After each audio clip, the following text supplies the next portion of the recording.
What's going on? This is Russ, and this is obviously is the You Want It, You Got It podcast. Today, my guest is Wes Hoffman from Wes Hoffman and Friends. What's going on, Wes? What's up, Russ? How you doing, man? That was a sick intro. Yeah, man, that's actually that was my band back in the day. So, oh, hell yeah. Yeah, we were called Taken Under.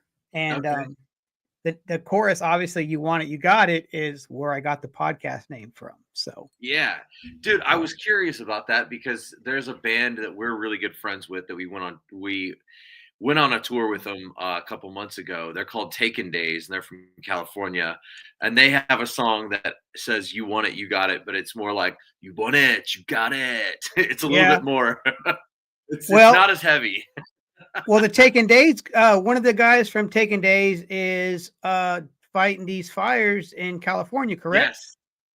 Yes, Brent Waterworth. He's a very good friend of mine. That's pretty awesome, man. He's out there right now fighting the fires, and I think at this point they have a lot of it contained. But yeah, I know I was following pretty closely, and I was texting with him a little bit and just making sure he was okay. And you know, it's a really terrible thing that happened out there, though. You know, and it's good to see a lot of people in the music community like coming together to like donate and help. You know, because there's a huge.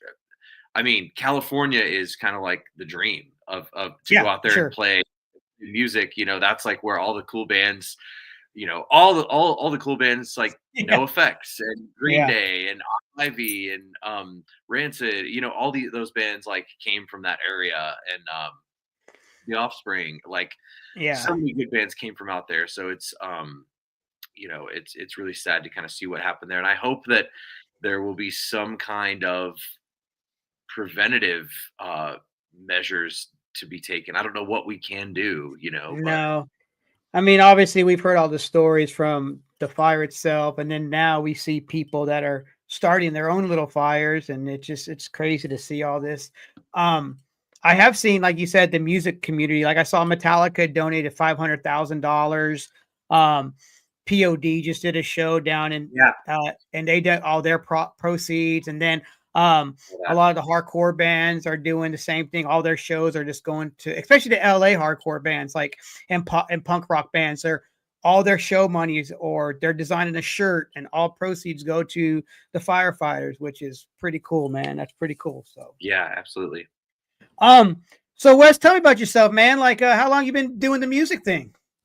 Oh man, well, I've been doing the music thing for quite a while. This is my dog Finny. He keeps wanting to come into the picture. So. What's up, Finn? He's a good boy. He's a really good boy. His mom's not home right now, so he's loving. He's a little attached to me right now. Man, the music thing. So I've been doing music as in a band since I was a teenager, and then you know, up into my mid-20s, and then I quit for a while. I did the whole like get a job, get married, kind of like become an adult type thing.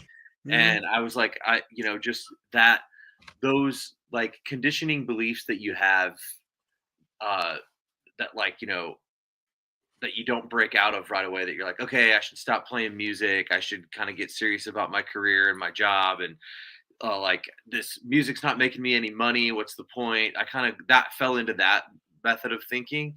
Yeah. And then it's been since about 2015 that I started up again. So I guess I'm coming up on 10 years of playing again. And then the Wes Hoffman and Friends project, we started about 8 years ago. So oh wow. Yeah. So we really just got serious about it. Like 2020, 2021. I started writing more intently, thinking about it more, putting more thought into the songs, the melodies, the lyrics, the guitars, pretty much everything, the structures of the songs. And at the time I was going through a divorce too. So I was like, it was a big turning point in my life. This was like 5 years ago, and the guys that I was playing with, that I'm still playing with them today, I was like starting to show them some new songs that I was writing because it was COVID, everybody was locked down, Yeah. so I was just writing on my own. And once we kind of came back after COVID, we had a show. We had a pretty big show here in St. Louis. The songs that we had been releasing were kind of taking off. So we really, like the last 4 years or so, we've really been hitting it hard and touring and playing all over the place and all that kind of stuff. So yeah, really, I mean, it's been my whole life for the most part, music. Okay. But the band stuff like really has taken off over the last like 4 years. So Well, I had put a post out, and my buddy Wes from the Graveyard Kids had sent it to you and somebody else, and I went ahead and checked it out, and was really impressed by it. What I heard, I really enjoyed it, man. What are some of your influences for this this Wes Hoffman and the Friends project? Yeah, absolutely, man. Well, first of all, I want to give a shout out to Wes Murdoch from Graveyard Kids for mentioning me, and anytime that I get a chance to kind of talk about music and some of this stuff and tell my story, it's always, I appreciate it, and I appreciate what you're doing, Russ, because like Thanks, we were man. talking off the mic, like this is a lot of work. Yeah, you ain't lying.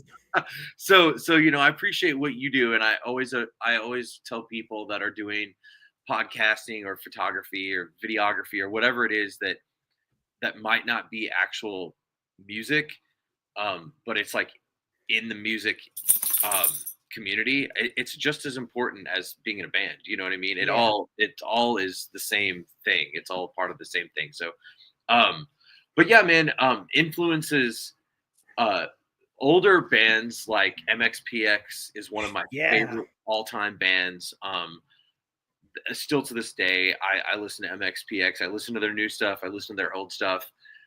That was the first band that got me into punk rock. Okay. Yeah, I didn't really even know much about punk rock. I grew up on a farm in Illinois. So, and this was like in the 90s before the internet. So I found them on like a CD sampler when I was like 13, and it literally changed my life, because I wouldn't be who I am today if it wasn't for that CD. You know what I mean? So, and then like Face to Face is another really big one that I really liked back in the day. I loved all the bands that were on Tooth and Nail Records, like Flick Shoes, Reliant K, even though they weren't on Tooth and Nail. Less Than Jake was another big one that I listened to when I was younger. Millencolin, a lot of that like old school Epitaph, Fat Records, Tooth and Nail Records type stuff. And then, but I was always more drawn to like the melodic side of stuff and like the catchy melodies and the stuff that would kind of stick in your head. And then as far as like newer bands, the Menzingers, I love them. They're one of my favorite bands. The Gaslight Anthem is also, I'm a big fan. The Flatliners, man, I love like Iron Chic and a Wilhelm Scream, even though, so we do get quite a few people that tell us that they can see like the Iron Chic influence. I don't really see it too much, but I'm into, I'll take it. Yeah, for sure, man. You're listing off like the Fat Records and Epitaph. Fat Records back in the 90s, because I'm a teenager in the 90s and in my early 20s in the 90s, and of course Epitaph was like my high school, the end of my high school years, skateboarding days and whatnot. But you gotta, Epitaph and Fat Records, they had their own unique sounds back then. And Fat Records especially, every band, not saying cookie cutter, but you knew it was a Fat Records band. You know what I'm saying? Yes. A lot of those compilations, man, is what got, I think, a lot of people into newer bands. Because I mean, I'd go to like the Sound Shop, which was our local music store in the mall, and I would go through and be like, I would go straight to the compilations, and I would look for anything on Epitaph or anything on Fat, or just anything, Beer Records or whatever it was called, Beer City Records, I think it was. And I would just buy these comps, and then I would learn, and skate videos, obviously. But Yeah, Nitro Records. I mean, all those bands were just, having great stuff. You said obviously MxPx. I saw them earlier this year, and in Denver. And I don't know if you heard about this show in Denver back in July. It was a NoFX, the farewell tour. Okay, yeah. And this storm from hell broke out. And 1 minute it was raining, the next minute it was like a mini tornado in the parking lot. Tents are going everywhere. Merch was getting damaged. They canceled the rest of the show. NoFX did not play that night, but they played the next day. But MxPx, man, like you said, they're one of probably my top 10 in the punk genre. Like I love some MxPx, man. They're fun. Oh, Dudes. dude, 100%. They're so fun. Their music is uplifting. It's melodic, but it's also fast and can be super heavy sometimes. And I've actually had the chance to like meet Mike and do some projects with him in the past. I was on his podcast. I've podcasted with him a few times actually. It's been a couple of years, but and he's a great dude as well. And it's really cool. It's like they say never meet your heroes, but that's one where I'm like, he's exactly what you would think he is. It's just like a really down to earth, like super cool dude. And another band that I wanted to touch on that I love, that I don't think you'll hear their influence in our stuff too much, but Strung Out. Wow, really? Okay. Is one. Yeah, I love Strung Out. Like they are one of my favorite bands, and I didn't have all their CDs like as they came out, but now that everything's on streaming, I'm able to kind of go back and listen to a bunch of their stuff that I didn't listen to when it came out. So yeah. Well, I do the same thing. There's a lot of bands because there's so much music out. You know what I'm saying? It's just like it's hard to listen to everything back in the day. And there's bands that I'll go through back and find and listen to, and it's like, it's fresh new music. For instance, Strung Out. I probably got back into them probably about 3 or 4 years ago, and I was like, man, it's crazy what kind of stuff you slept on or just looked over. From back. Yeah, absolutely, man. That's one thing that I do love. I know like streaming is very controversial in the way that like they don't, streaming is not profitable for musicians. Yeah.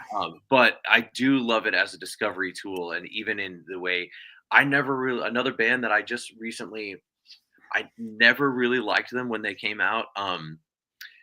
Senses Fail. Oh. I never really liked them when they came out, and then they just recently did like their 20-year anniversary of Let It Unfold, or I forget what the name of the album is. Let It Enfold You or something like that. And then with Saves the Day, and Saves the Day is one of my favorite bands too. And I was like, man, Senses Fail. I never really got into them, and I went back and listened to that album that came out in 2004, and I was like, holy shit, I slept on this. This is a good album.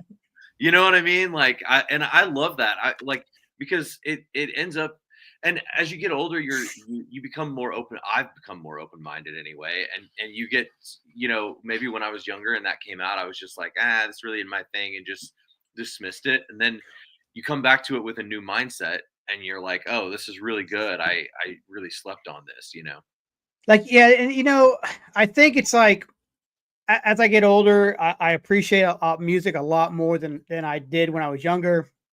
Especially actually after playing music too, you appreciate it a little bit differently.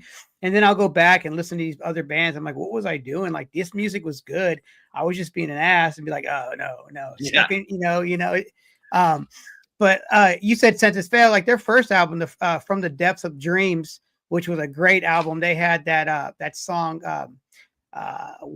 Steven, and then they had a song 187, which were great stuff, Yeah.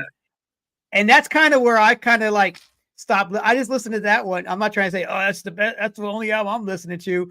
But then I down the road, I went back and listened to Let It Unfold, and then whatever the newest one was. But it's cool to see these bands though getting back out there and doing these tours again, because I think during COVID, a lot of these bands got a resurge if they had stopped and got introduced to a bigger fan base. Because what did people do during COVID? Sat home and listen to music, Yeah. And dude, I really think that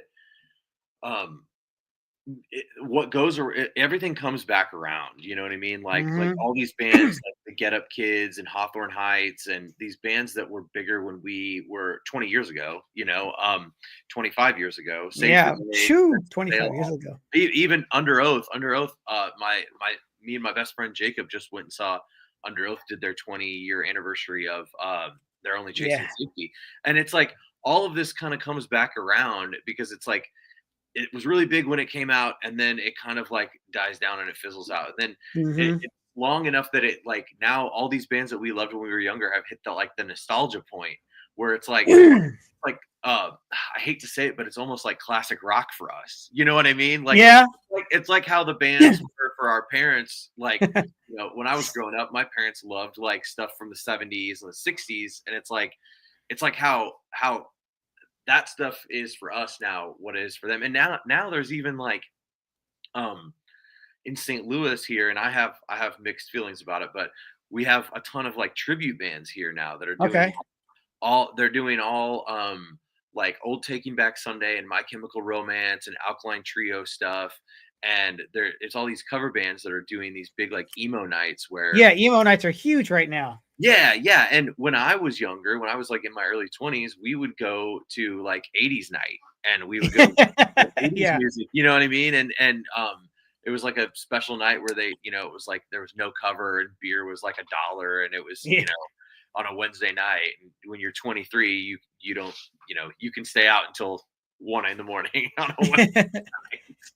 You It's crazy to see how big these emo nights are because obviously there's that one touring emo night that's like like members of a band that have other band members come up throughout on their different depending on Yeah, where they're at in their cities.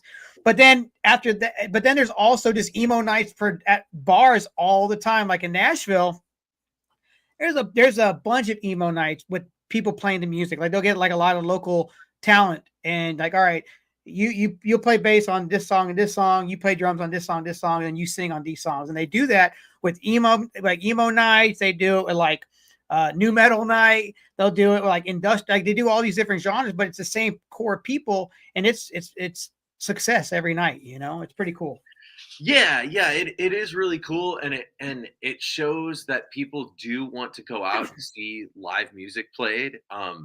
I my only uh I don't even say frustration, or it's not really a gripe, it's just I want to see more people going out and discovering original music. You know what I Yeah, mean? for sure, Like for that's sure. that's where I feel like but the reason why people like to go see what's familiar and what's comfortable. So if they know, oh, Yeah. I'm going to go see, you know, I'm going to go see them play Taking Back Sunday and My Chemical and Fall Out Boy, and those are all songs that I know.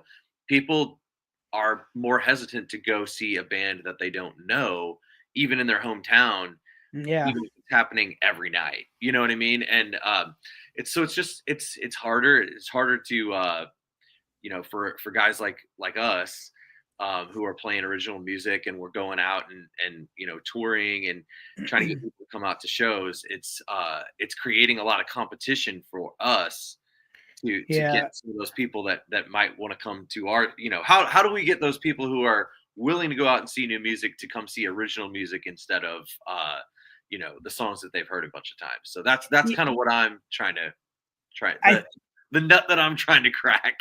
I think that's been an issue always for like, new bands and local bands, except for the 80s. Like the 80s, like if you were on the Sunset Strip or wherever past those places were always packed and people were always seeing new bands. And then obviously all those bands in the 80s became big bands. But you really don't see that anymore like you used to do back then. I mean, it's getting people into new music is hard because nobody wants to go to a bar and listen to music. They're like, oh, there's a bar there, or they don't want to pay a cover, Right. you know. Um, and I mean, I guess that's why obviously not a lot of music plays in the bars. They try to get venues. Do you guys like if you have to play a bar? Do you guys get a good reaction at all from like the people there, or are they just conversating and drinking beer?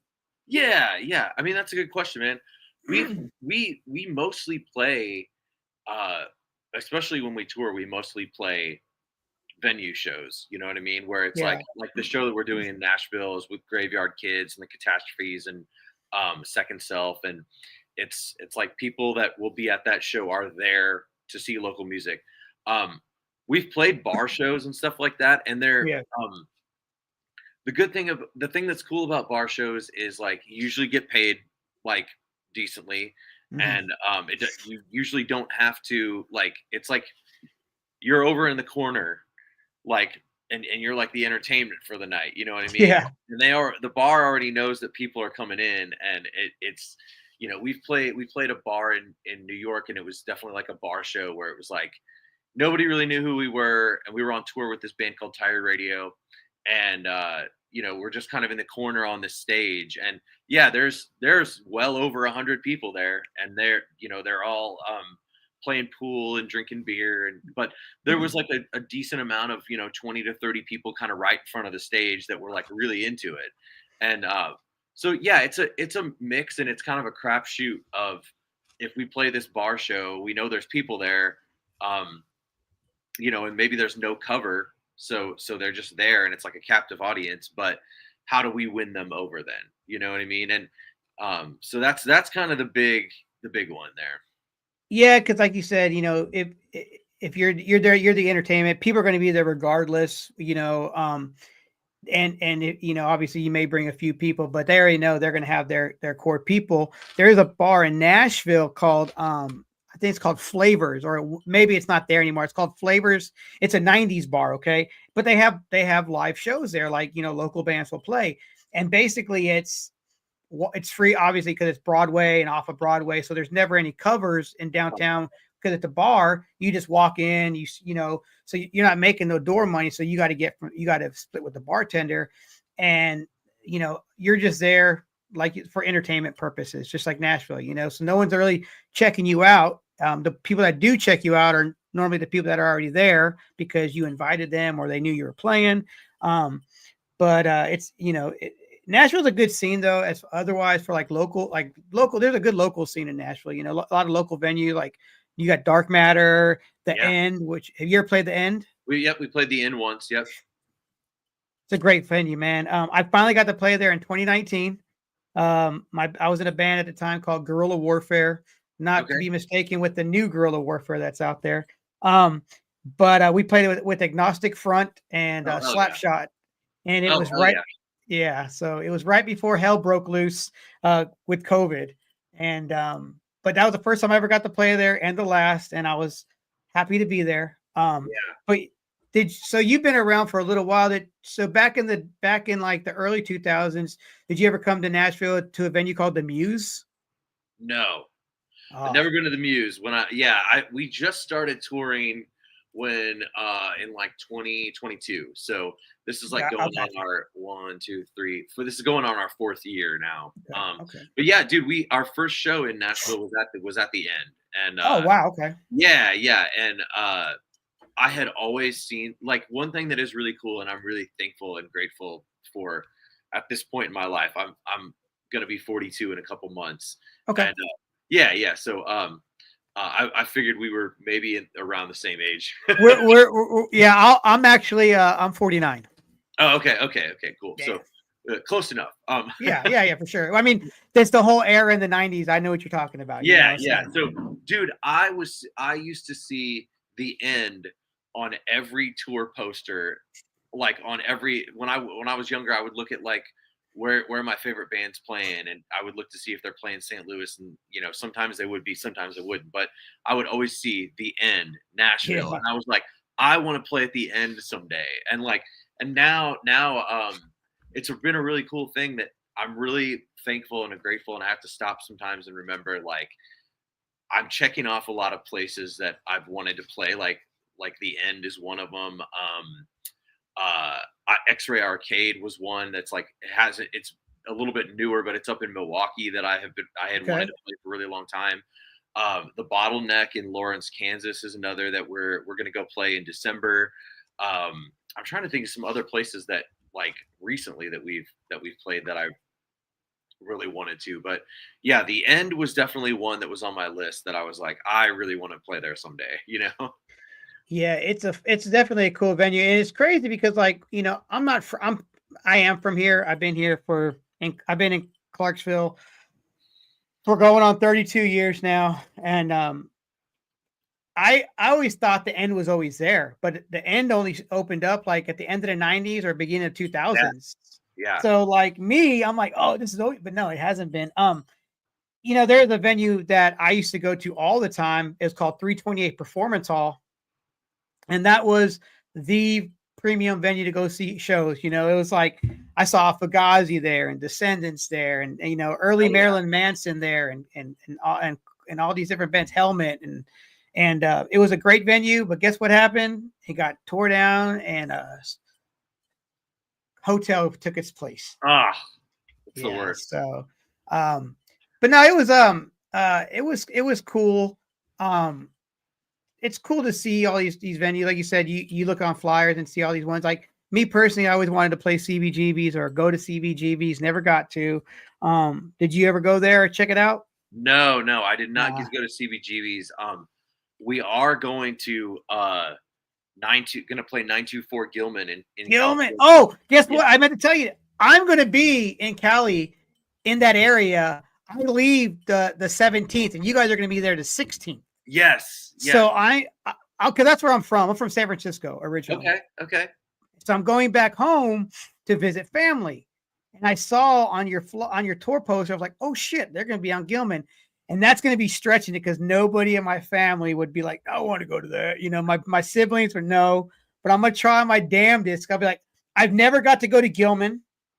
And what better way to go to check out you guys? Oh, dude, that would be incredible. That would be great. I Yeah, when I found out that we were playing Gilman, because it's like the CBGB of the West Coast, fuck yeah. It's like Green Day started there, Op Ivy. I think Any like lookout record fan was there, yeah, 100%. Yeah, it's such a just such a it's really one of the last. I feel like one of the last like venues from that era that's kind of stuck Oh, around. Like so many have closed. Let CBGB, being one of them, but I feel like so many have closed. So yeah, when I heard that that we got that show, I was absolutely pumped. I was like, dude, this will be. I like. I'm still when that tour got announced. Like, so we're gonna be opening up the every show. We're gonna be playing first on that show. So that's a really cool like for the last 3 years, we've just been touring like DIY, where we usually play like a local sandwich bill where a local opens and then we play and maybe another band plays and a local closes.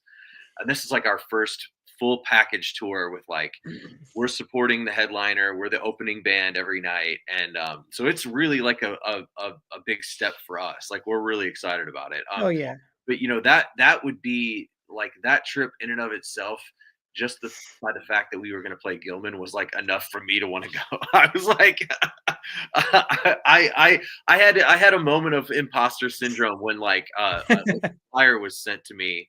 When the poster was sent to me, I was like, are we supposed to be on this? Like maybe should I tell them to take us off?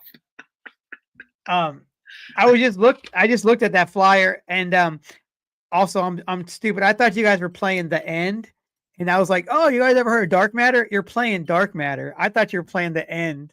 Yeah, So it's Dark Matter. Yeah, it's Dark Matter this yeah. Saturday. Yeah. That's a new, that venue's like, I guess the new DIY venue. You know what I'm saying? A lot of hardcore shows, a lot of punk rock shows go on there. But so has any of your shows yet got canceled in SoCal? Not yet.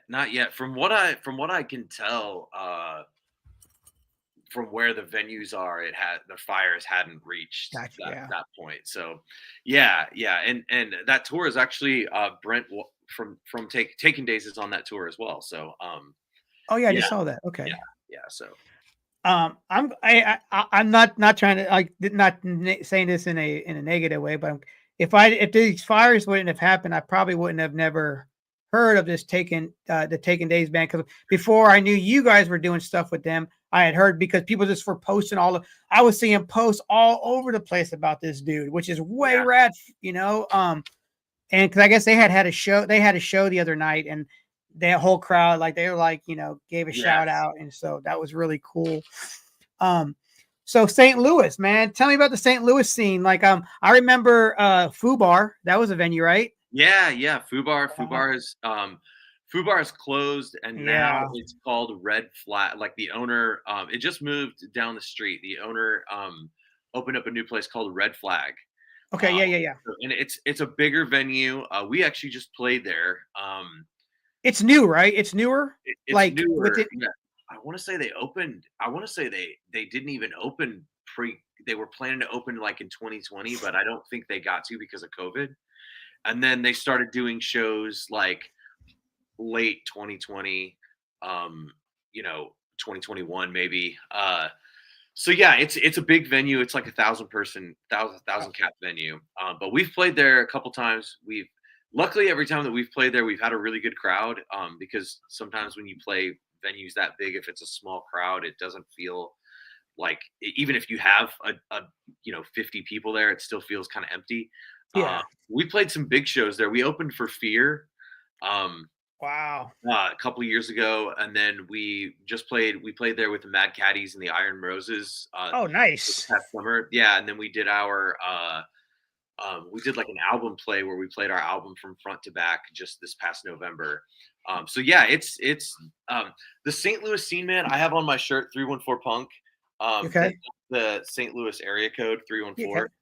This is something that I do. It's a Instagram page that I run, but it's really kind of turned into more of like a marketing and promotions company. So I'm actually, we just announced yesterday that we're doing like a music festival in March. Okay. It's February 28th, March 1st and 2nd. So it's like the last day of February and then the first weekend of March.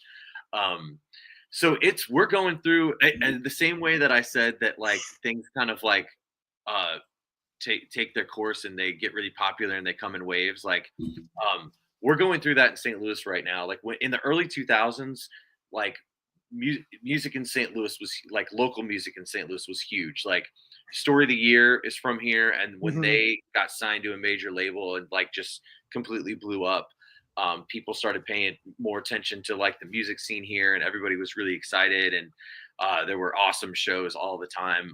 We used to play this place called the Creepy Crawl. Yeah. Oh yeah. The Creepy Crawl was like that. I used to hear so much about that venue, man. I always wanted to play there. Real quick before you go any farther, Story of the Year, Big Blue Monkey. Yes. I saw them when they were still called Big Blue Monkey. Yeah. I as well had seen them when they were Big Blue Monkey. So yeah. Oh, dude, cool. And they're great. They're great guys, and they're one of those bands too that like has really had a resurgence over the last few years. Yeah. And, has recently like, I mean, I even felt like they were just on hiatus for a little while, they hadn't put out music, and they put out a couple new albums. Like, I think they just put a new one out last year, and then maybe it might've been late 2022. Yeah, like we're really going through a thriving period right now. Hardcore, especially, I feel like hardcore is big everywhere, but hardcore right now in St. Louis is huge. And also we have a really good like Midwest emo scene here too. So I really I'm heavily involved in the scene here. I book a lot of shows. So if bands are coming through town, I try to book them. There's a venue here that is really only been open for 3 years, called Platypus. And then there's another small one called the Sinkhole. And I do a lot of booking with both of those venues. I'm very, very tight with the owners of both. And, it's just going through a really thriving period right now. And I feel like we're one of those cities that we often get like looked over as by some of the bigger bands, that they don't want to stop here because maybe historically they haven't had the best show here in the past. And I really want to try to see that change. But right now there's a lot of good bands from here. There's a hardcore band called Squint. Kind of similar to like they're kind of like Drug Church. They're kind of Oh, that nice. Okay. melodic hardcore. And then there's like an indie emo band that they've been doing a lot of touring as well called Lobby Boxer. They've been around for like 10 years. They just put out a new album and they've been doing a lot of touring with like the Fall of Troy. Oh, nice. Yeah, they've been on a couple tours with them.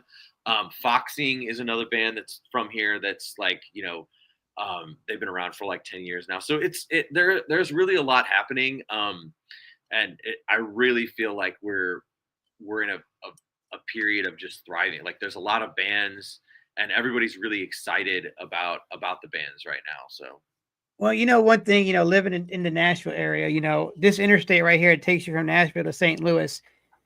Like you get bands coming through Nashville all the time because to go to St. Louis or go to Chicago, you got to go through Nashville. Or if you're going to Atlanta, you got to come through Nashville. right. If you're coming from the West Coast and you're going to New York, you got to go through Nashville and vice versa. But if Nashville doesn't get the shows, it always goes around us to either St. Louis, like bigger shows, you go to St. Louis or Atlanta, and there's like Glassjaw. Okay. Glassjaw is on tour right now. They're doing the Poison the Well 20th anniversary tour, and they're playing Nashville, but Glassjaw said, "Nah, we're going to play St. Louis. I mean, Atlanta. They're not coming to Nashville, which is bummer, But I was going to mention a band, the hardcore band from back in the early 2000s called Pound for Pound. They sound familiar? No, that doesn't sound familiar. They were probably like I think they're even still doing music, but like 2005, 2012 ish. I remember they were pretty big back then. I got a few of their 7 inches and stuff. Kenny was the singer. He was a cool cat, man. But my band used to play with them a lot down in Nashville and in here in Clarksville. But yeah, St. Louis, man, it was always a scene I always heard about. Never got to check it out. But I lived there for a month. I guess you could say I lived there. I guess I lived in Arnold, Missouri. Okay, yeah, that's a little south. Yeah, but I mean, we would go to St. Louis on the weekends. But I worked for this call center, and I had to go there for a month to do some just train some of the employees there. So we would go down to the boats on the weekend, which we were told that we were crazy to go on the boats without any locals with us because people stand outside in the parking lot and wait for you to come out with your winnings, and then they rob you. But we would go like at 1 o'clock in the morning. So who knows? So yeah, man, like St. Louis kind of gets a bad rap for being like, it's been voted like the most dangerous city. Oh yeah. Multiple times, but a lot of that is like has to do with the city and the county are not like incorporated. So like Arnold, which is a suburb, is not part of St. Louis, but people from there, it's just a whole big thing, man. It's like it's an age old debate that's been around forever, but yeah, it really is a good city. And, I've lived here for most of my life and I've seen the music scene go through a lot of like ups and downs, for a while I was like, man, I don't even know any bands that are like doing anything. There was like maybe a couple bands that I could mention and 10 or 15 years ago, and now there are so many there's so many bands. And I think like one of the important things about the scene that like there's a lot of bands and that's awesome, and I love that, and I love that people are creating and making music, but I feel like where a scene really has to be successful is, and what really makes a scene like thrive is people coming out to the shows. So like what I was saying earlier about like the the cover bands and the tribute bands and stuff like that. Like we have to find a way to get like people off their couches and out to shows. You know what I mean? And I just feel like you do that by making really good music, and then word gets out. And it's also one of those places that, and I don't know how this is for Nashville bands. I would be interested to hear your perspective, but like a lot of the bands that got big here, like they were the types of bands that like went out and toured on their own and made a name for themselves outside of the city. And then they came back home, and everybody here was like, "Oh yeah, we're really excited. Like, yeah, you're the hometown heroes." You know what I mean? Like story of the year was that way. Foxing was that way. Like, and that's kind of in a way I feel like what we're doing is just I don't expect, and this isn't a knock at St. Louis, but I'm not expecting, if I would much rather have a bigger following outside of my hometown than only be known inside my hometown. You know what I mean? Yeah, for sure. Nobody outside of me. No. So it's like that bigger picture approach of just like, I'm trying to reach more people than just my hometown.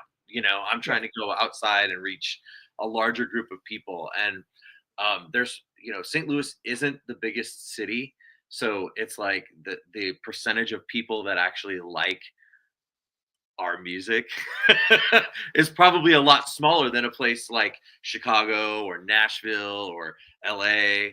There are some places that we go where we do really well, and there's a lot of people there, and there are people coming out to the shows, and people that I mean, it's been such a grind for us. Like now it's our fourth year. Like this is gonna be our fourth time playing Nashville, and like places like Kansas City that we played 5 times, and we've played Chicago 5 times, and we're just now in Kansas City, even though it's just 3.5, a little less than 4 hours away. Where did you guys play it? Go ahead. Sorry. Oh, I was just gonna say it really takes like 3 to 5 times before it sticks, before people start like coming out and coming back. So yeah. What were you gonna say? Where do we play? Where? Where'd you guys play at in Chicago? We've played Burlington Bar twice, which is in like Logan Square. It's a 21 and up club, and it's a really cool room. It's probably about 100 cap room. And both times we played there, we've had an awesome show. And I see Chicago, and then we played Subterranean, which is in Wicker Park. And that is another venue that I really wanted to play. I saw Iron Sheik there, actually. Iron Sheik and Off Oh, nice. there, yeah, back in like 2018, and we played the downstairs. We didn't play the upstairs, but it was actually a sold out show. So,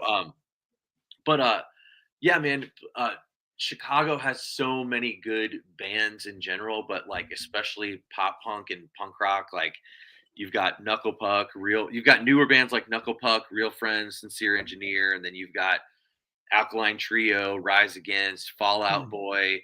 Like there's just so many good bands from Chicago. You know what I mean? And they really have had like just it's just like a hotbed for pop punk up there. Oh yeah, for sure, man.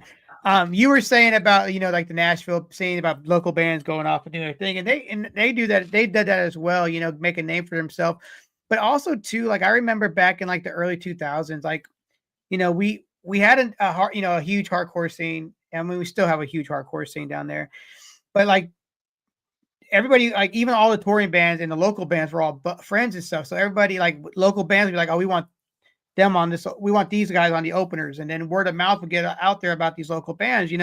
Like Love Is Red. They're from Nashville, and they got big, and they were on Stillborn Records, which is Jamie Josta from Hatebreed's label. They went and did tours with Agnostic Front and all this stuff. And then you had a band called Scatter the Ashes. They are from Nashville, and they got signed to Epitaph Records, and I think probably like 2004, 2005. But then you got bands today like Orthodox and Chambers, and they're all, they're big. Chambers is and Orthodox. They're on like I could be wrong, but it's a Pure Noise Records. I think they're on that. And Orthodox is doing, touring with huge bands. Same thing with Chambers, and then we got a big, like, there's a band called All Them Witches, which is like, I guess like stoner doom, like stoner rock, stoner metal, whatever. And they played the Ryman 2 nights in a row, sold it out. Oh, wow. That's awesome. So that's kind of cool. I mean, but yeah, I mean, a lot of these bands here, they put their work in and get yourself out too, from what I recall, like as far as like the scene now, I'm getting back into it obviously by doing this and talking with, like, say, Wes, because he introduced me a lot of these bands too. And then there's this guy I was talking to, Captain Dean from Trash Devils. up in Bowling Green, and he was introduced me a bunch of new bands. So I'm getting back into the scene again as far as that goes. Check out Trash Devils. You guys would, I think you dig them. I will for sure. The name sounds oddly familiar. Oh, I'm gonna tell you right now, this guy, Dean, Captain Dean from Trash Devils, is a hustler. Like, he busts his ass on this band. Like, he promotes their, and they have that old school, like, his vocals remind me of Henry Rollins in like the My War Damage Black Flag era. Oh, okay, yeah. So it's not like grimy punk rock; it's Henry Rollins vocals. I can get that for sure, dude. Their music's great. I'll send you a link later on after this. But yeah, man. Like I said, Nashville scene is really good. Was really striving, and now obviously it's even better. Now I see a lot of more booking agencies coming up, booking more shows coming through. Me and the singer from my band, we used to book shows in Nashville, and it was crazy to like see these bands that we would book and then see what they're doing today. It's like, man, if we would just kept in on them booking, we could have had a lock in on some of these bands. But yeah, I miss booking shows these days. I don't even know any venues anymore to book in Nashville that I can get my foot in. But Clarksville used to have a DIY venue called the Coup, which was one of the greatest venues, man. It's sad it's gone now. They had a half pipe in the basement right across from the stage, and it was and then the stage itself, it was just a DIY venue. It wasn't the fanciest. It was a grimy looking venue. I mean, if you fell on the stage, you'd probably get, a splinter, and you might want to go get that checked out. But there's a big old steel coping on the front of the stage so you can grind on and shit. It was a cool little venue, man. That's awesome. So look, I was looking at your Instagram page, because that's what I do. I like Instagram. Tell me about what's up with Garfield. Because I love me some Garfield. Dude, me too. I've just been a big Garfield fan. Like, I'm a big Garfield fan. I'm a big Snoopy fan. I love the Muppets. Have you ever heard of a band called Keep Flying? No, I have not. So they're friends of ours, and one of the saxophone player, he is like when I met him, it's been 8 years or so ago now, but he's got tattoos of like all his favorite Disney characters and all his favorite cartoon characters, like just all over his body. And I was like, when I met that dude, I was like, man, this is a guy who just really like loves what he loves and doesn't care.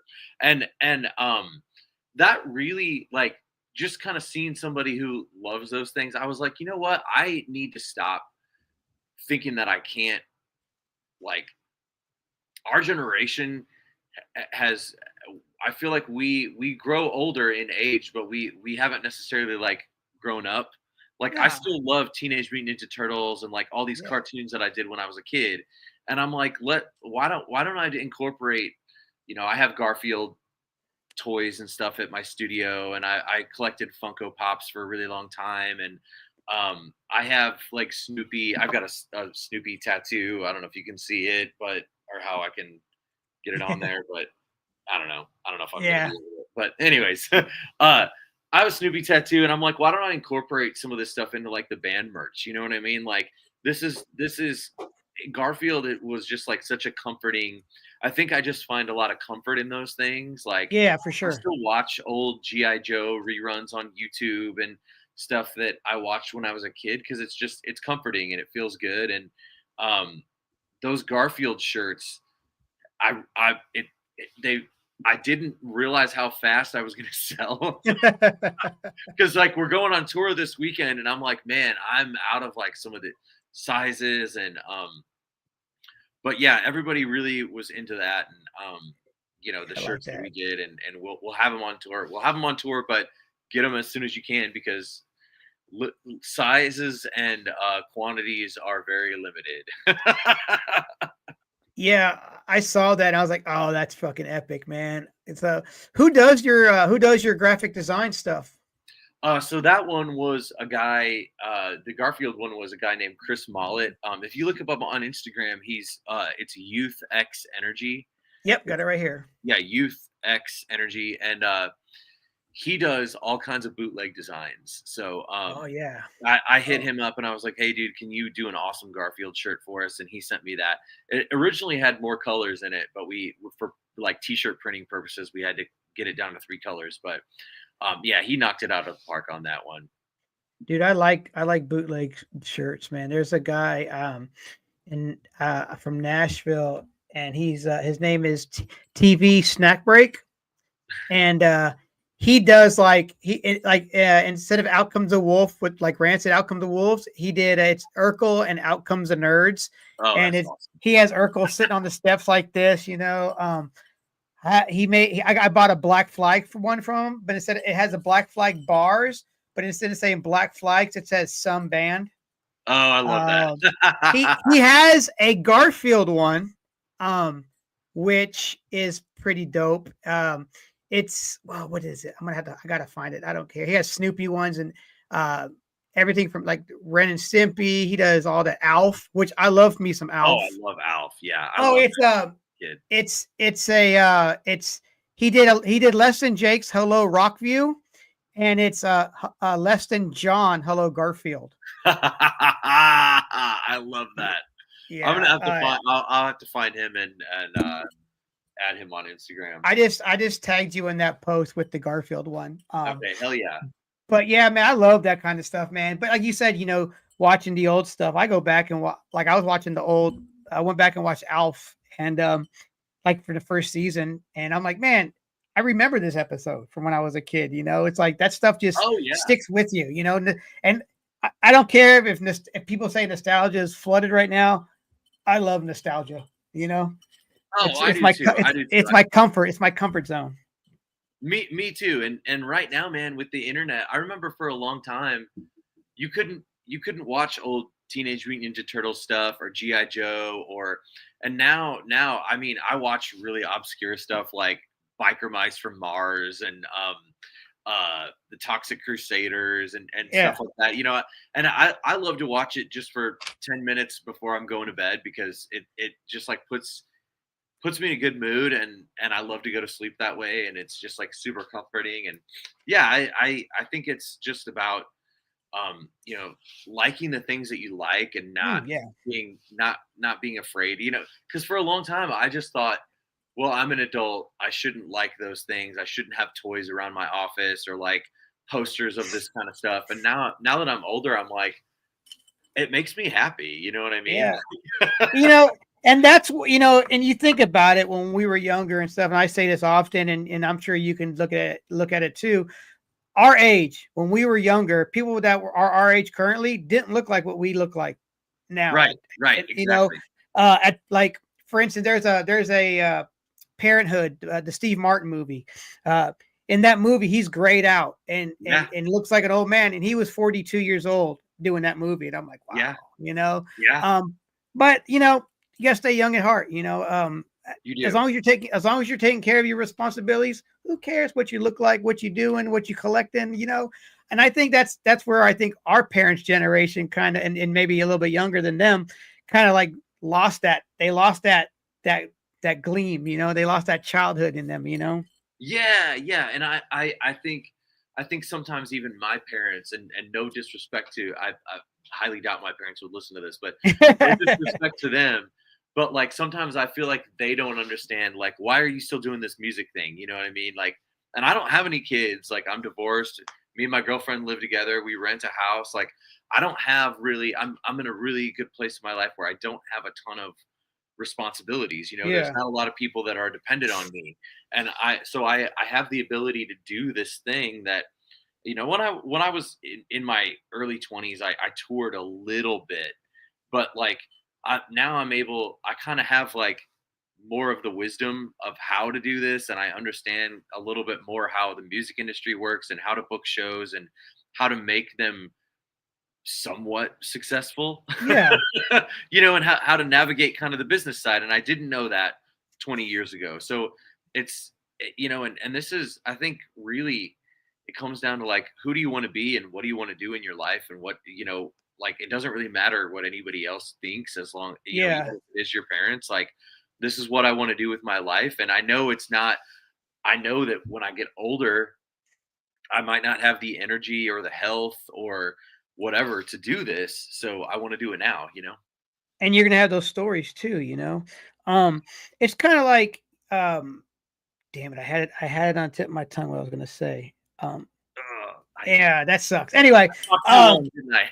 no, it's cool, it's cool. No, no, no, you're good, man. I was just like, no, my parents, you know, they're kind of they still have their little fun, you know, but they used to come watch me play, and they were like, you know, as long as you're happy, you're doing what you know, doing what you love, you know.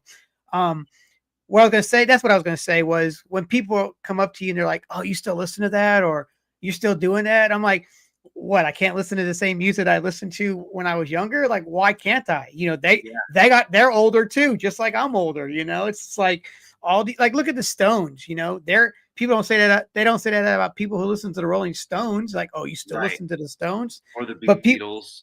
yeah, you know, and people hate me when I say this, but I don't get the Beatles. I'm Oh. sorry. Sorry.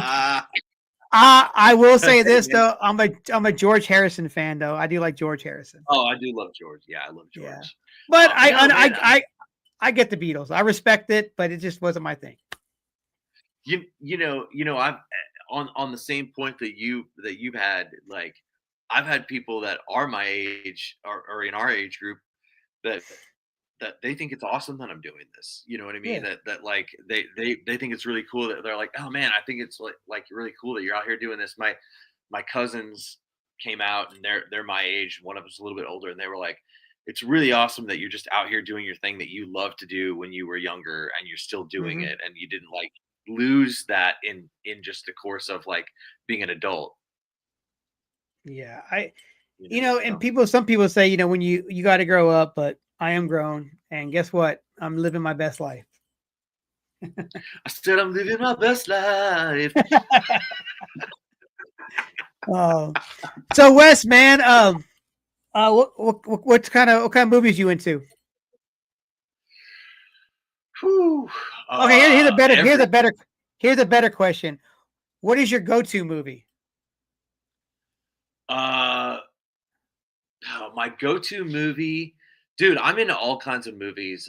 Yeah. One of my favorite movies that I've seen a million times is a Tim Burton movie called Big Fish. Yep. Yep. Yep. Yep, yep. So that's like one of me and my girlfriend's like both of our Wow. favorite movies. But yeah, I mean, I love all the superhero movies. I just watched Batman Returns. Oh wow. Okay, that's a good Yeah. one. Yeah, I just watched I've watched all the Marvel movies. I've seen all the Star Wars movies. I've been getting into the horror movies a little bit. Well, Um, hold on 1 second there. You just said Marvel and Star Wars. Okay, let me ask this question because I've asked it before on here. Are we getting flooded with too many Marvel movies and too many Star Wars movies? um, Not say movies and Star Wars, but like series, too movies. much content. Yeah, I was gonna say, man, I don't think we've had a Star Wars or or a really big Marvel movie in a minute. Like, the last big Marvel movie was like the Marvels with Captain Marvel in it, and and it wasn't even that big. I didn't feel like, uh, and then I do feel like it's a lot, and you kind of Yeah, have to be into. You kind of have to be nerdy about it to want to watch them all and like see how they all tie in, yeah, because there's a lot there. But my girlfriend and I, we both really like them, and we like watching shows together. So we'll anytime a new Star Wars comes out, we're watching they're not all good though, man. Like the Star Wars, like the Acolyte, it was not good. It was really slow. There was that Marvel Secret Invasion that was really slow. It wasn't great. Boba Fett, like we weren't really into that one either. okay. So my buddy, and I was just about to say that, but you mentioned it, so good. A buddy of mine has he found this guy on a torrent. It was somebody they took, it took Book of Fett and took that whole series and turned it into a movie. Like they took all and clipped it, and like I watched it and I was really impressed with it. And I was like, holy shit, like this is a good movie. See, You I would know? watch that. I would watch that. Yeah. Like, yeah, it was just so slow as a series. You know, I think there's some things that should be a series and some things that should be a movie. And I think the Book of Fett should have been a movie. I agree with that. I agree. Yeah. The Star Wars series that we liked the most was Andor. Yes, that was really good. That was really, really good. Yeah. Have you been to Disney World? Yeah, actually, about a year ago, my girlfriend and I went to Disney. My band actually toured down there. Okay. We toured. We did 4 dates in Florida. So we flew down. We started in Jacksonville and like worked our way down to like Tampa, and then my girlfriend flew down. And we stayed for a week, Okay. and we then like the next weekend we went to Disney, and Universal Studios. Yeah. How was Star Wars? Oh, dude, that was the best. That was the best part of all of it. Was just I could have just walked around that area. Like we went on some of the rides and stuff, but like I could have just walked around Disney Hollywood Studios like for hours, because you literally feel like you're in Star Wars. You know what I mean? Yeah, Like, that'd be cool. It's pretty incredible. Just like it's such an immersive experience that like it's worth the price of admission just to walk into the park, and just to get into the park is like such a cool experience. You know what I mean?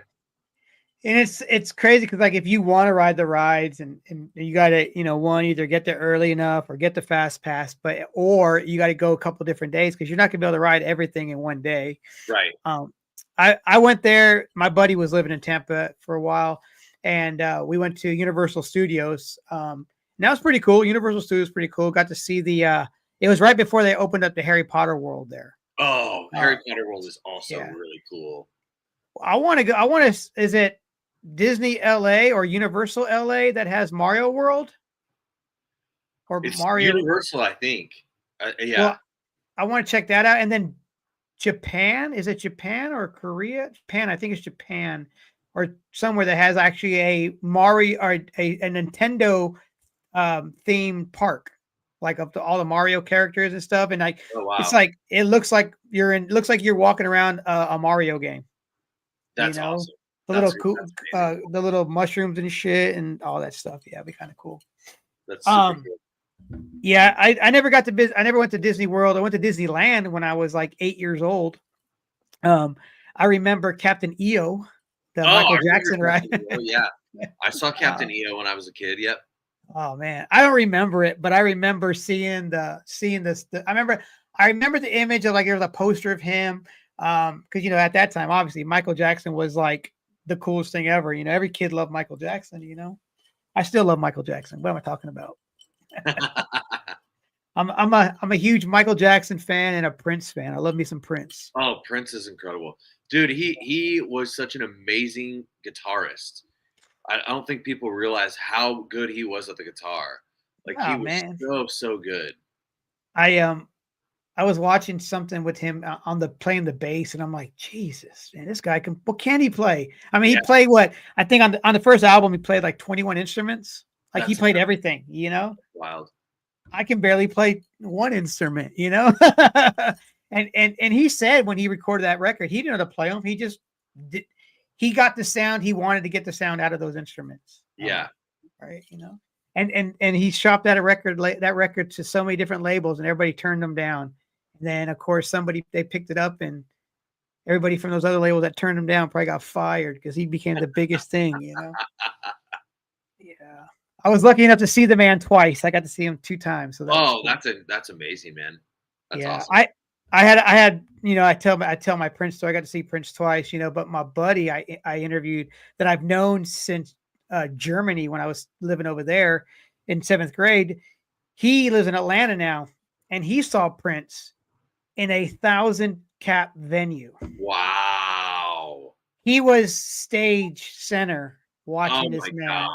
And I was like, all right, don't rub it in anymore. But yeah, I was really jealous. And he said that show was so good that I would have went outside, turned around, and paid the exact same. I would have paid that amount to watch that show again. It was that good. I'm like, well, yeah, but you got to see him up close and actually see him fucking fingering that damn guitar, man. Yeah. So, growing up, what kind of music were you into, like, in your earlier days? Dude, really early days, like one of the first tapes that I remember ever getting was Hootie and the Blowfish, Cracked Okay. Rear View. Yeah. Yeah. Now I was like totally turned on to that just from the radio, and they were huge. I want to say like Oh, 1993 maybe. Um I was into them. I was into like some Bon Jovi when I was a kid. what were your parents listening to? My parents listened to like they listened to some old school stuff like Doobie Brothers, Nice. uh, oh, Alabama. They had like some Lionel Richie and stuff, like Linda Ronstadt and Aaron Neville. You know what I mean? Like all Yeah, yeah. like my mom is a musician, and Okay. she plays the piano and sings, and she's really great at both. And she taught me and my sisters piano when we were Oh, that's awesome. starting when we were like 5 years old. You know what I mean? And uh like so music has always been a part of my life. Like literally, my mom was always singing to us when we were little kids. We all me and both my sisters we're all singers. I play the guitar. My other sisters, like, they still sing, and they're a little bit music. They my one sister, my older sister, she sings in church and stuff like that. But yeah, I mean, I've always it's always been such a big part of my life. You know what I mean? Yeah, that's cool, man. Did when you were getting taught as a child playing the piano, did you hate it or did you want to do it? I liked it until I got to about the fifth grade, and then it was like too tedious. You know what I I mean? Yeah, I myself wish, I mean, I could still do it. I can't say I wish I could, but when I was younger, I'm like, "Oh, the piano, nobody wants to play the piano." And now I'm like, "Man, that's probably one of the most sexiest instruments, man, is the piano, dude." Like Oh, if you dude, could. yeah, I actually on Black Friday I went and bought a keyboard because it's just like a 55 key keyboard, and it's not the highest end thing, but I wanted to kind of teach myself again, and I just love the idea of somebody being able to like sit down and just you know play a song on the piano and sing to it. I just think that's so cool. Oh man, it's a great instrument, and like you said, when you especially watching these artists that are like singers that just play the piano and they'll sing their songs. I guess it's not acoustic. I guess it's a piano bass. Like for instance, I watched there's a video the singer from what's that band called? Fall in Reverse. He Oh did yeah, he Ronnie. did yeah, Ronnie, yeah. He did a reimagined version of Last Resort by Papa Roach. And he played the piano and sang this song. And I was like, holy shit. Like the song, it's kind of like when Johnny Cash covered Hurt by Nine Inch Nails. Oh wow. Made it, he totally made, Johnny Cash made it his version, like his song. Like it wasn't even a Nine Inch Nails song anymore. It became a Johnny Cash song. And when I heard Ronnie do this Last Resort, I'm like, wow, that's like a whole nother song. It's like a new feeling of this song. I think that's kind of cool. But maybe I'll buy a keyboard. Maybe I'll learn how to play some Yeah, yeah. keys. I I can feel play like chopsticks. yeah, yeah. I feel like piano is a little bit easier to learn than guitar because it's all just like linear. It's all just in a straight line, you know what I mean? And guitar, you've got the strings and they're all kind of complicated, and it's different than the piano where it's all just laid out in on the keys, in one straight line. Um, so you said you got taught piano. When did you pick up guitar? Around the time that I like quit piano. So my mom had a guitar in her bedroom, like her upstairs in the like my parents' bedroom. There was a guitar that my mom inherited from like my great grandma, and I like wasn't allowed to play it because it was kind of like a keepsake thing. Yeah. Um, but one day when they were gone, I opened it up and I like it had like a little chord book in it, and I was like I learned it. You know what I mean? I was like old enough to be by myself. And I learned some stuff on the guitar, and then like one day they caught me playing it, and and I wasn't supposed to touch it, and they were like, "Oh, well, you actually sound pretty good. Like, do you want, you want to play guitar? We could get you a guitar of your own." And and all that. And so yeah, that's really when I started playing guitar, and I took lessons for a while. Probably when I was about like 8th grade, 7th or 8th grade, up into like high school. And then when I started learning punk rock and like Blink 182 and MxPx and all that, I kind of stopped, and I learned power chords, and I kind of stopped taking lessons. And but there's still a lot of stuff that I use to this day that I learned in those lessons from a long time ago. So Hell yeah, man. How many times have you seen MXPX? a lot, a lot. Yeah, I saw them a lot. Oh man, they used to come to St. Louis. It seemed like every 3 to 6 months back in the Don't day. they have a live? Don't they have a lot? Did they have a live album from St. Oh Louis? yeah, no, Yeah. not from St. Louis. They have one from No. San Antonio. Okay. Oh, yeah. Okay. Yeah, I've seen them. I guess 3 or 4 times. I've seen them. Warp tours, obviously. Remember Yeah, the good I've old saw Warp Tour days. Um, but I do watch often. Not enough because you can never get enough MXPX. Actually, for 2 years in a row, on Spotify, for 2 years, the new album "Take Me Home" was my #1 album for 2 years in a row. Oh wow. Like, I think that album is a great record. It's well, I said "Take Me Home." It's not "Take Me Home." It's damn it, what is that new album called? Find a Damn Way it, Home. "Find a Way Home." Yeah, Yes, yeah. and Oh yeah, that's a good one. that album is. I think it's the last couple albums are good, but this album right here, I don't know what it was. They came out swinging with this one, like start to finish. It's a banger. You know what I'm saying? Yeah. Like Oh, it. absolutely. Oh man. But I want to see them again. They haven't come to Nashville anytime soon, but I hope they do. I know they're only doing like weekends now, which is good. Yeah. When you get to that part of your career, I'm respect. I mean, it's Yeah. like they do it. Metallica does it. I know they're not on Metallica level, but they both can do it. So respect to all those bands that can do that kind of shit. Oh, dude, they just did in Chicago, because I'm not far. I'm like four and a half. Last weekend, right?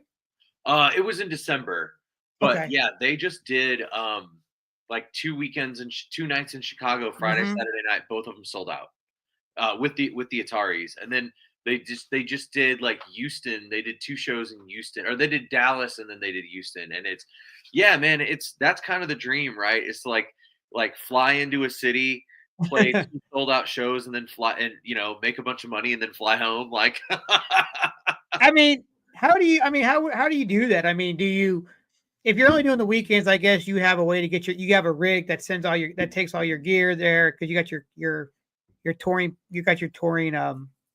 roadies.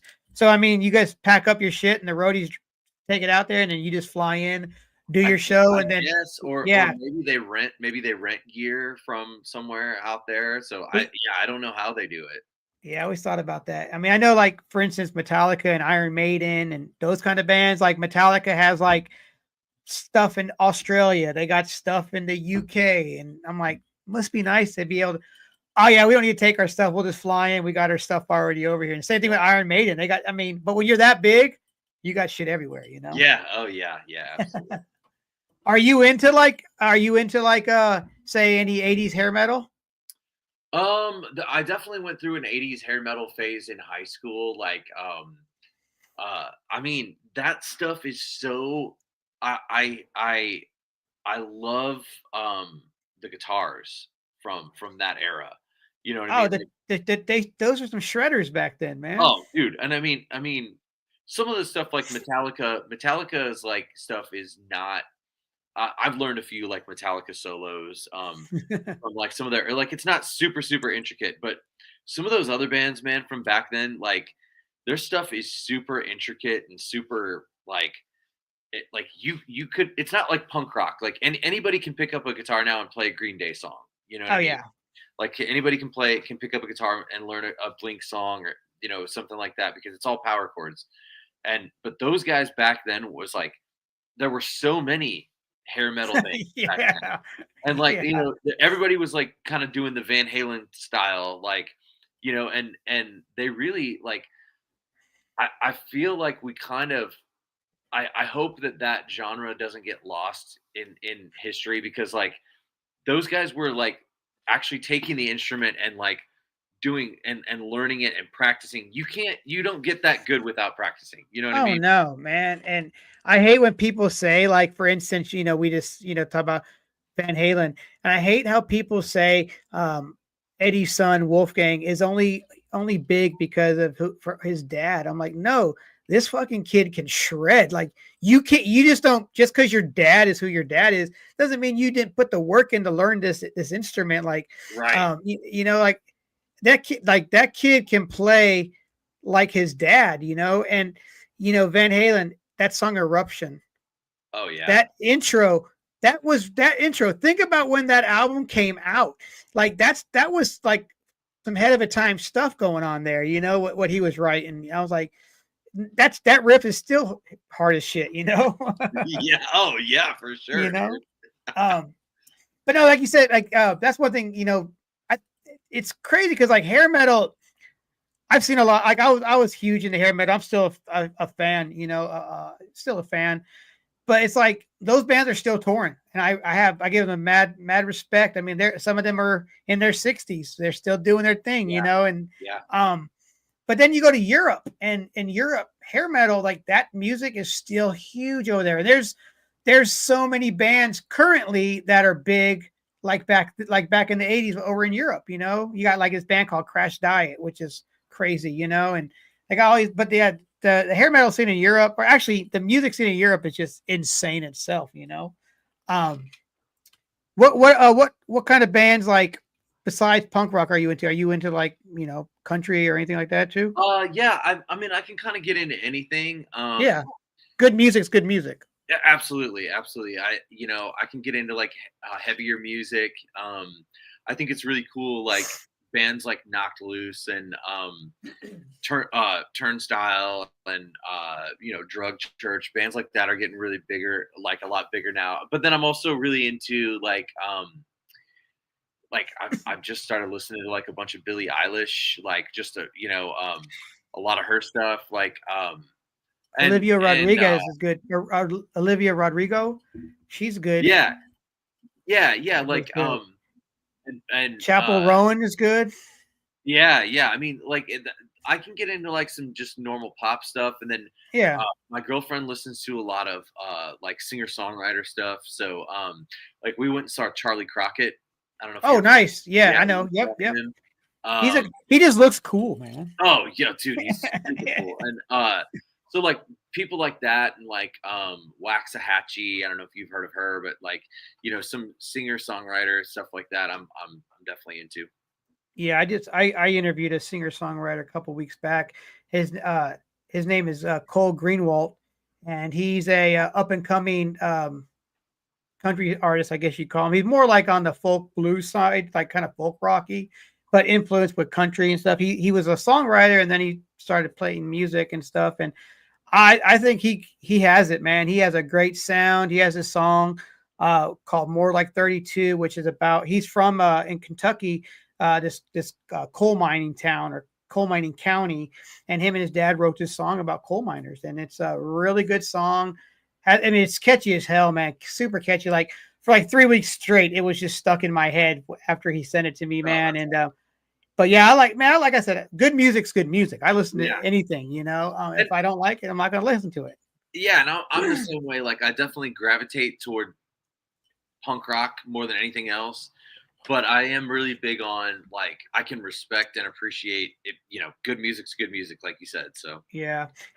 People always I have a buddy who works in the industry, and I always ask him for some new artists and stuff, and he'll send me stuff, and I'll be like, nah, man, what else you got? Like he always sends me like heavy shit. I'm like, what else you got? You're like, well, you're hardcore Russ. I'm like, I'm not hardcore heavy Russ. I'm like, I listen to everything, like I like The Weeknd. I went and saw The oh Weeknd back in 2017, and he got me tickets because he worked on that record, on the Starboy record. And he got me tickets, and I was literally a sweat drip away from The Weeknd. You know what oh I'm my saying? Like I got good seats, but like I like The Weeknd. I love Justin Timberlake. You know, I like all that kind of stuff, man. I'm a huge Justin Timberlake. I love me some Justin. As you can tell, I like artists. You know, I like Prince, Yeah. Michael Jackson, Justin Timberlake. You know, Madonna. You know, My younger sister, I say younger, she's going to be 40 this year. She is a huge JT fan. So, yeah. He played Nashville in December, and I was not able to go. Nobody wanted to go, which sucks. I never have anyone that wants to go to shows with me. You know, so it kind of sucks. I don't like to go, but I don't want to go and just go by myself, which I could, but it's not as fun. Yeah. Yeah, for But sure. My buddy just saw Justin Timberlake last night in Portland, Oregon, with his daughter, and I was like, yes. I was like, he's in my top 5 artists, and he was like, not last night. He wouldn't have been. He was horrible. And I was like, you know what? Everybody has an off night. Not every performer, unless you're Taylor fucking Swift, is going to have a perfect night. You know what I'm saying? Like, give the guy some slack. And he's like, you're only saying that because you're a fan. I'm like, you're right. But give the guy some slack, man. He could have a bad night, man. He might have been under the weather. He might just had an off night. You know? Taylor Swift, man, that girl, she was bringing money to cities, man, with her tours, dude. Oh, she's incredible. Yeah. That's a yeah, she's just like a phenomenon, you know what I mean? And when she played in Nashville, I don't even know if it was time is just weird nowadays, but I don't know if it was last summer or summer before last when she performed, and it started raining during her set, so she had to stop. And she ended up starting the show like at 10:30, 11 o'clock at night, and went on. Nashville has a curfew for like Bridgestone Arena or the LP Field where the Titans play at like 11:30 because sound echoes in the neighborhood surrounding. Well, she ended up going to like almost 2 a.m. Oh, And wow. there was the sold out stadium. There was probably 1,000 to 2,000 girls out front and like outside singing along. You know, her merch sells out before the show, like a week before the concert is even in your town, because they bring the merch. They bring merch trucks nowadays, like a couple days earlier, and her merch will sell out. I'm Wow. just like, she's insane, man. You know, but yeah, man, not a problem. I mean, yeah. So, well, you got this show coming up this weekend, which actually this will probably be like airing the week after. Okay, no worries, man. But anything you want to plug, my friend? Oh, dude. We have we do have an album that came out still not quite a year ago. It's called How It Should Be. We have it on vinyl right now. So if you go to my Instagram, you click the link in my bio, you can find a link to purchase a record.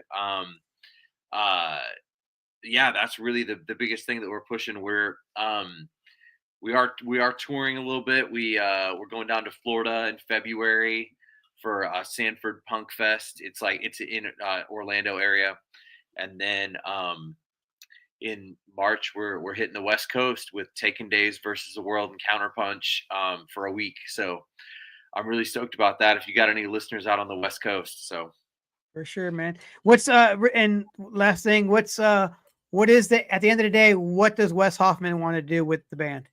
Oh man, I feel like we're doing a lot of the stuff that we wanted to do with the band. Like we a couple years ago we went to Canada. Nice. We're going to try to go back to Canada this year. I really wanted to do the West Coast. Like it's weird, man, because like a lot of the goals that I had, like my first goal was like to put out a full length album and put it out on vinyl through a label. And then I did that. And now we have another one. Our second album is recorded already. So, oh, nice. Like, yeah. So it's like, you kind of achieve the goals, and then you just have more goals, and it kind of becomes a never ending thing. You know what I mean? But yeah, I definitely we're going to put out our next album. I would love to eventually someday tour Europe and the UK. Yeah. But those are really like the bucket list things. Was like the biggest one was California. We were like, we want to get out to California at some point, and like this year we're doing it. And Canada, we did that in 2023. And yeah, Europe would be really cool too. And we've played like New York City. We've played Florida. We've played Philadelphia a few times. So yeah, we've been around. We've played mainly. I mean, we're from the Midwest, so Yeah. we've mainly played the Midwest like a ton of times. But yeah, man, my biggest thing is just like I love doing it. I love the music, and I love writing and recording and playing music, but I also really enjoy the business and the logistics side behind the music as well. Yeah. Because I feel like that's it. The more that you kind of understand and learn about that, the more successful that you can become. If you know, I used to not know anything about how the music business worked, and now I still don't know anything, but I know more than I used to. Yeah. And the internet helps a lot too. It's a lot easier to book shows with the internet than it was back in the 90s when bands were touring. They had to call people, Right, you know. right, and And, yeah. So all right. Well, Wes, thanks man, for having me on, man. It was awesome. for sure, man. It was a good time, brother. And like I said, I'll try to make it out this weekend if I can.